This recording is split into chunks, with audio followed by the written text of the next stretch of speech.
तो चलिए आज हम लोग पढ़ते हैं कोशिका। कोशिका यानी सेल। सेल जो है, सेल क्या है? बायोलॉजी का सबसे बड़ा चैप्टर अगर दे किसी को कहा गया तो वो सेल है। कोशिका बहुत ही बड़ा चैप्टर है। तो चलिए इसका टेक्निकल अगर दे टेक्निकल नाम देखा जाए कोशिका का, तो इनको हम बोलते हैं साइटो। और जब इसका हम अध्ययन करते हैं तो इसको हम कहते हैं साइटोलॉजी। और यह जो है कोशिका एक प्रकार का जो ये अंग नहीं है, यह एक क्या है? यूनिट है, यानी यूनिट ऑफ सेल है कोशिका। अब इनकी जो खोज किया था, कोशिकाओं की जो खोज किया गया था, कोशिकाओं की खोज रॉबर्ट हुक के द्वारा किया गया था। हालांकि जब ये कोशिका की खोज रॉबर्ट हुक के द्वारा रॉबर्ट हुक जो किए थे, यह एक मृत कोशिकाओं की खोज किया था। उसके बाद जब इन्होंने मृत कोशिकाओं की खोज कर दिया माइक्रोस्कोप से देख करके, तो फिर जीवित कोशिका का बात आता है कि जीवित, जब मृत कोशिका खोज तो जीवित कोशिका भी तो खोज हुआ था। तो जीवित कोशिका का जो खोज किया गया था वो एंटोनी वॉन लीवेनहॉक ने जीवित कोशिका की खोज किया था। उसके बाद जब इन्होंने जीवित कोशिका का खोज किया था, तो उसके बाद आए कौन? स्लाइडेन एवं स्वॉन। स्लाइडेन एवं स्वॉन जब आए तो इन्होंने कोशिका का सिद्धांत दिया था कि हमारा जो बॉडी, हमारा जो शरीर है, वो छोटी छोटी कोशिकाओं से मिल करके बना है। तो ये कोशिका सिद्धांत स्लाइडेन एवं स्वॉन ने दिया था। अब अगर ये बात आ जाए कि पूरी दुनिया में अगर ये छोटी कोशिका किसकी होती है, तो पूरी दुनिया में भाई छोटी कोशिका जो होती है वो माइकोप्लाज्मा की होती है। और बड़ी कोशिका का अगर ये बात होगा तो बड़ी कोशिका जो है शुतुरमुर्ग की अंडे की होती है बड़ी कोशिका। तो हो गया पूरी दुनिया में, ये समझ में आप लोगों को आ गया। उसके बाद अब हम बढ़ते हैं मानव की तरफ। यानी मानव में अगर ये छोटी कोशिका देखा जाए तो मानव में सबसे छोटी कोशिका स्पर्म की होती है, जिनको कि हम लोग बोलते हैं शुक्राणु। शुक्राणु की सबसे छोटी कोशिका होती है मानव में। और मानव में अगर ये बड़ी कोशिका होती है तो वो अंडाणु की होती है, जो कि यह फीमेल में पाया जाता है, मतलब लड़कियों में पाई जाती है। और ये छोटा कोशिका जो है स्पर्म शुक्राणु यानी यह मेल में पाया जाता है, लड़के लोग में। चलो आप देखिए मानव में सबसे लंबी कोशिका अगर देखा जाए तो मानव में सबसे लंबी कोशिका जो है न्यूरॉन की पाई जाती है। न्यूरॉन यानी हमारे बॉडी की पाई जाती है, मतलब ब्रेन की पाई जाती है। और इसमें जो है कोशिका विभाजन नहीं होती है। मतलब ये हुआ कहने का कि इसमें अगर कोशिका अगर चोट लग जाए तो कोशिका अगर इसमें मृत्यु हो जाती है कोशिका की, तो ये कोशिका फिर से जीवित, मतलब पुनर्निर्माण ये कोशिका नहीं कर सकती, जिसके वजह से हम लोगों को कभी कभी ब्रेन ट्यूमर हो जाता है, जिससे कैंसर हो जाता है, ब्रेन कैंसर, और उनकी डेथ हो जाती है। और तेजी से अगर विभाजन देखा जाए तो तेजी से विभाजन जो है हमारे लीवर में होता है। लीवर में कोशिका बहुत तेजी से विभाजन होता है। अगर ये इसमें कोई प्रॉब्लम हो जाता है तो बहुत जल्दी ठीक हो जाते हैं, क्योंकि इसमें कोशिका विभाजन हो जाते हैं, कोशिका का निर्माण हो जाता है। अगर एक कोशिका मान के चलिए यहाँ पर मर गया तो क्या हो जाता है ना, वो दूसरी कोशिका जो है वो एक कोशिका दो पार्ट में विभाजित हो जाते हैं, जिसके वजह से कोशिका का निर्माण हो जाता है, पुनर्निर्माण हो जाता है। इसको अगर हम इस तरह से समझेंगे तो अच्छे से समझ लेंगे। जैसे मान के चलिए कोई ईंट है और ईंट पर ईंट जब हम जोड़ेंगे तो वह एक दीवार बन जाएगा, और दीवार को अच्छे ढंग से करेंगे तो वह एक कमरा बन जाएगा। और उसके बाद उसको बढ़िया सिस्टमेटिक ढंग से जब हो जाएगा सारा, तो वह एक घर का निर्माण हो जाएगा। उसी प्रकार कोशिका से हमारा ऊतक बनता है, और ऊतक बहुत सारे कोशिका मिलकर ऊतक, और बहुत सारे ऊतक मिल करके हमारा एक अंग बनता है, और बहुत सारे अंग मिल करके हमारा एक शरीर का निर्माण होता है। तो ये समझ में आ गया होगा। इसको स्क्रीनशॉट ले लीजिए, बाकी आगे फिर पार्ट बताते हैं। अब हम लोग देखते हैं कोशिका के पार्ट। कोशिका के अंग को हम लोग बोलते हैं कोशिकाओं। तो देखिए पहला चीज आता है मेरा कोशिका झिल्ली। कोशिका झिल्ली क्या चीज है कि जैसे यह एक झिल्ली है, और इसको हम प्लाज्मा झिल्ली भी बोलते हैं, प्लाज्मा झिल्ली भी बोलते हैं। इंग्लिश में इसको मेम्ब्रेन बोलते हैं। यह जो कोशिका झिल्ली जो है यह पादप यानी पेड़ पौधे और जंतु यानी क्या जीव जंतु जो हम जैसे हम लोग हो गए, एनिमल्स हो गए, तो ये पादप और जंतु दोनों में, पादप मतलब हो गया पेड़ पौधे, ये दोनों में कोशिका झिल्ली पाया जाता है। और कोशिका जो झिल्ली जो है, कोशिका झिल्ली प्रोटीन का बना होता है, यानी कोशिका के सभी अंग इसी झिल्ली में रहते हैं। कोशिका का जितना अंग है वो सभी के सभी इसी झिल्ली में रहते हैं। जैसे फॉर एग्जांपल के लिए हम ले लेते हैं, अगर माइक्रोकॉन्ड्रिया जो रहता है इसी में माइक्रोकॉन्ड्रिया भी रहता है।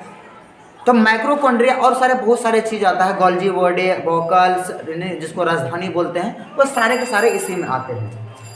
तो कोशिका झिल्ली का काम, ये पादप और जंतु मतलब क्या, यह परत हो गया, एक झिल्ली हो गया। इसी में आ जाता है मेरा दोहरी झिल्ली, यानी जिसको हम लोग बोलते हैं कोशिका भित्ति। मतलब क्या, एक अगर दे मान के चलिए तो आप हटिया जाएंगे कुछ सामान वामान खरीदने के लिए, तो एक थैला जो, एक थैला में सब कुछ ले लीजिए, आलू बैगन टमाटर ये सब कुछ ले लिए। अगर दे उससे ज़्यादा ओवरफ्लो हो जाता है तो उसको क्या कर देते हैं, डबल कर देते हैं। तो जब डबल करते हैं तो उसी को हम लोग बोलते हैं कोशिका भित्ति। और ये जो डबल होता है ये किस में पाया जाता है, सिर्फ और सिर्फ ओनली प्लांट यानी क्या, पादप यानी पेड़ पौधे में पाया जाता है।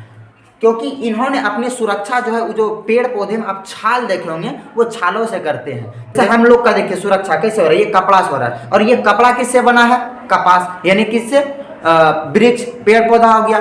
तो पेड़ पौधा हमारा ये चीज़ किससे बना है, तो हमारा ये चीज़ सेल्यूलोज का बना होता है। किसका बना होता है, सेल्यूलोज का। पैसा अगर देख लें तो पैसा, कागज जो देखे, कागज भी किसका बना होता है, पेड़ पौधे का। तो पेड़ पौधा जब हो गया तो ये भी किसका बना है, सेल्यूलोज का बना होता है। तो ये कोशिका भित्ति, कोशिका भित्ति को हम दूसरी भाषा में दोहरी झिल्ली भी कह सकते हैं। और यह क्या करता है, जैसे ये दोहरी झिल्ली, जैसे ये एक झिल्ली हो गया, इसी पर दोहरी प्रकार का इस तरह से झिल्ली चल गया। जब ये चल गया तो इसको हम बोलते हैं सुरक्षा। ये क्या करते हैं, कोशिका भित्ति को सुरक्षा देते हैं और आकार प्रदान करते हैं। और जब इसमें रहता है तो ये किसकी बनी होती है, पादप में, तो ये सेल्यूलोज की बनी होती है। ये आगे समझ में अच्छी तरह से। चलिए आगे बढ़ते हैं। और अब हम लोग तीसरा पार्ट देखते हैं, माइक्रोकॉन्ड्रिया। माइक्रोकॉन्ड्रिया का काम क्या होता है, तो माइक्रोकॉन्ड्रिया को हिंदी में सूत्र कणिका कहते हैं। और इनकी माइक्रोकॉन्ड्रिया की जो खोज किए थे, माइक्रोकॉन्ड्रिया की खोज अल्टमैन ने किया था। अब माइक्रोकॉन्ड्रिया को एम से यहाँ पर हम सूचित किए हैं, ठीक है। तो माइक्रोकॉन्ड्रिया का काम क्या होता है, देखिए माइक्रोकॉन्ड्रिया क्या करता है कि जब हम सांस लेते हैं तो हीमोग्लोबिन के साथ साथ ऑक्सीजन को कहाँ पर, वो माइक्रोकॉन्ड्रिया में पहुँचा देते हैं। अब माइक्रोकॉन्ड्रिया का जो सांस लेकर के जो पहुंचा, तो माइक्रोकॉन्ड्रिया में एक साइकिल चलता है जिसको हम लोग बोलते हैं क्रेब्स। क्या बोलते हैं, क्रेब्स। और इसकी जो खोज किया था वो क्रेब्स ने ही किया था, इसलिए इसको बोलते हैं क्रेब्स साइकिल। तो इन्होंने क्या करता है, जब वहां पर चलता है तो क्रेब्स ने क्या करता है, क्रेब्स साइकिल जब चलता है, इन्होंने एक एटीपी का निर्माण करता है। इसके फलस्वरूप किसका निर्माण होता है, एक एटीपी का निर्माण होता है। 38 एटीपी बराबर एक ग्लूकोज का निर्माण होता है, जो कि इससे हम लोगों को ऊर्जा मिलता है, या पावर मिलता है, या शक्ति मिलता है। तो ऊर्जा कौन प्रदान करते हैं, माइक्रोकॉन्ड्रिया। पावर ऑफ हाउस किसे कहते हैं, तो माइक्रोकॉन्ड्रिया को कहते हैं। माइक्रोकॉन्ड्रिया के आंतरिक दीवार को क्या कहते हैं, तो माइक्रोकॉन्ड्रिया के आंतरिक दीवार को जो है हम लोग क्रिस्टी कहते हैं। माइक्रोकॉन्ड्रिया के आंतरिक दीवार को हम लोग क्रिस्टी कहते हैं। और अभी इसके जस्ट पहले हम क्या पढ़े, कोशिका भित्ति, जो कि जिसमें कोशिका भित्ति यानी कि पेड़ पौधे में कोशिका भित्ति पाया जाता है। इस वजह से उसको हम पेड़ पौधे से, हम लोग जितने भी पेड़ पौधे से जितने भी सामान बने होते हैं वो सेल्यूलोज का बना होता है। उसके बाद देखिए, ये माइक्रोकॉन्ड्रिया के आंतरिक दीवार को हम लोग क्रिस्टी कह दिए। अब इसमें ये बात, एक चीज यह आता है कि जैसे आप कोई काम कर रहे हैं, आपको ऊर्जा तो मिल गया, तो पूरा बॉडी में आपको ऊर्जा मिला किसके द्वारा, माइक्रोकॉन्ड्रिया, यानी माइक्रोकॉन्ड्रिया के द्वारा। क्रेब्स साइकिल जब चला तो इनसे एटीपी 38 एटीपी निर्माण हुआ, एक ग्लूकोज निर्माण हुआ, और इससे हम लोगों को ऊर्जा मिल गया और अब हम काम करना स्टार्ट कर दिए। तो फॉर एग्जाम्पल ये चीज हो गया कि जैसे हम अभी पढ़ा रहे हैं, तो हम पढ़ा रहे हैं, तो इसमें क्या हुआ कि हम बोलने का काम कर रहे हैं। तो मेरा जो बोलने का काम करना, तो जी जो है, जी का ऊर्जा चल रहा है अभी। तो जीव का जब ऊर्जा चल रहा है, तो मान चलिए अगर धीरे धीरे चलते चलते जी का ऊर्जा खत्म हो जाएगा, आवाज साफ नहीं होने लगेगा, मतलब खत्म हो जाएगा। तो इसमें क्या हुआ, इसका जब खत्म हो गया तो ये इसका ऊर्जा खत्म, तो ऐसा तो नहीं होगा कि पैर का, हाथ का, ये सब का ऊर्जा है तो भाई इसका ऊर्जा खत्म तो अब बैठ गया, ऐसा नहीं। जब भी हमारा बॉडी थकेगा तो पूरा का पूरा बॉडी ही थकता है। तो मतलब ऊर्जा पहुंचाने का, परिवहन करने का जो काम करता है वो गोल्जी बॉडी ने करता है, जो कि इनकी जो खोज किया था कैमिलो गोल्जी ने किया था। और इन्हीं के नाम पर इन्होंने क्या करते हैं, परिवहन का काम करता है। मतलब क्या, अगर जो ऊर्जा, जी का ऊर्जा थक गया तो इधर का जितना ऊर्जा है वो क्या बोलता है कि चलो तुम वहां पर, उसके पास ऊर्जा का कमी है, उसको ऊर्जा पहुंचा देना है। और उनके बाद वो ये गोल्जी बॉडी के द्वारा जो है ऊर्जा का क्या होता है, परिवहन होता है। यानी कि हमारा पूरा बॉडी थकेगा तभी हम लोग सांस लेते हैं, बॉडी नहीं थकता, एक बॉडी, कोई भी एक बॉडी नहीं थकता है। तो ये गोल्जी बॉडी, समझ में, ये परिवहन का काम आ गया। उसके बाद देखिए इसमें आता है रस ध्वनि, जिसको हम बोलते हैं वोकल, यानी जल संग्रह। जल संग्रह जंतु की अपेक्षा पादप में ज्यादा होते हैं। पादप में ज्यादा इसलिए होते हैं क्योंकि वो जल को इकट्ठा कर लेते हैं। और जंतु में भी जल इकट्ठा होता है, लेकिन इसके जल इकट्ठा ऐसा नहीं कि पेट में जल इकट्ठा हो जाएगा, पेट में नहीं, जितना 1 लीटर 2 लीटर 4 लीटर जो पानी पीते हैं वही रहता है, लेकिन इसमें जो जल इकट्ठा जो होता है, राजधानी जो होता है, वो हमारे कोशिकाओं के भीतर होता है। किसके भीतर होता है? कोशिकाओं के भीतर होता है, यानी वोकल यानी रसधानी में हमारा जल इकट्ठा होता है। और एक शरीर में जो है, एक बॉडी में जो है वो 65% जल होते हैं। कितने परसेंट जल होते हैं? 65% जल होते हैं। इसका अगला पार्ट पढ़ते हैं, तारक काय। ये क्या है? तारक काय यानी सेंट्रोसोम। सेंट्रोसोम की जो खोज किया था वो सेंट्रोसोम की खोज बोबरी ने किया था।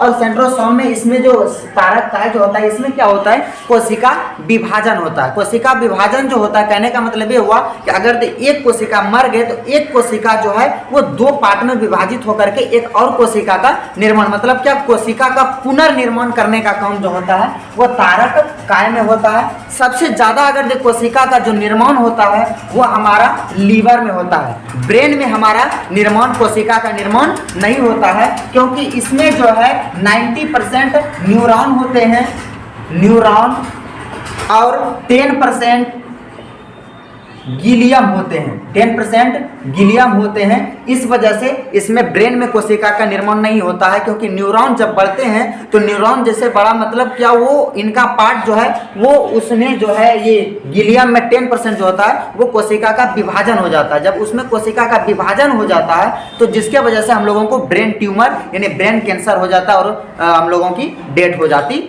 है। तो उसके बाद देखिए, ये तो हो गया तारक काय, क्योंकि तारक काय की खोज बोबरी ने किया था। और तारक काय में इसमें जो होता है, क्या होता है? कोशिका विभाजन होता है, यानी सेंट्रोसोम, ये कोशिका का ही एक अंग है, कोशिका के अंदर पाया जाता है। और इसमें 90% जो है न्यूरॉन होते हैं, 10% गीलियम होते हैं। अब बात आते है 7वां नंबर, क्या? अंतःप्रद्रव्य जालिका, मतलब इंडोप्लाज्मिक क्यूलियम, इंडोप्लास्टिक रेटिक्यूलियम। ये क्या है? ये एक प्रकार का आंतरिक कंकाल, मतलब हमारे शरीर के अंदर जो कंकाल होते हैं वो चीज, यानी कोशिका के अंदर क्या हो गया? ये एक आंतरिक कंकाल हो गया। और इनका काम क्या है? जिसको हम लोग इसको बोलते हैं ER, इसको हम लोग क्या बोलते हैं? ER। जब भी आप डॉक्टर के यहाँ गए होंगे, जब जांच ऊँच करते हैं तो उसमें ER टेस्टिंग भी करते हैं, यानी आंतरिक कंकाल के बारे में ये चेक करते हैं क्या है नहीं है। तो ER में क्या होता है? ये आंतरिक सहायता देता है। मतलब क्या हुआ? हमारे अंदर जो है यह ER का काम क्या होता है? यानी अंतःप्रद्रव्य जालिका का काम होता है सहायता प्रदान करना, यानी हेल्प करना। और इसमें 2 प्रकार की चीजें होता है, एक होता है स्मूथ ER और एक होता है रफ ER। जैसे कि हम यहाँ आपको हम दिखा रखे हैं, जैसे देखिए ये जो है यह इधर जो है चिकना है, इधर क्या है? चिकना है, इसलिए इसको हम बोलते हैं स्मूथ ER। मतलब क्या? बसा निर्माण, मतलब इसमें इसको हम कह सकते हैं चर्बी, क्या कहते हैं? चर्बी, तेल वाला जो है यह स्मूथ ER हो गया। और इधर ये जो आपको दिख रहा है थोड़ा रूखा टाइप से, यह क्या है? राइबोसोम है। ये क्या है? राइबोसोम। और इसको हम बोलते हैं रफ। मतलब क्या? अगर यदि रफ ER यानी प्रोटीन का जो निर्माण होता है वह रफ ER में ही मतलब होता है, प्रोटीन का निर्माण रफ इंडोप्लाज्मिक रेटिक्यूलियम में ही प्रोटीन का निर्माण होता है, ना कि ये स्मूथ इंडोप्लाज्मिक रेटिक्यूलियम में होता है। तो प्रोटीन का निर्माण अगर पूछा जाए तो प्रोटीन का निर्माण जो है रफ ER में होता है, ना कि स्मूथ ER में प्रोटीन का निर्माण होता है। तो उम्मीद करते हैं ये चीज समझ में आ गया होगा। अब इसके अगले का पार्ट जो है हम अगले दिन, नेक्स्ट दिन बताएंगे। तो तब तक के लिए धन्यवाद।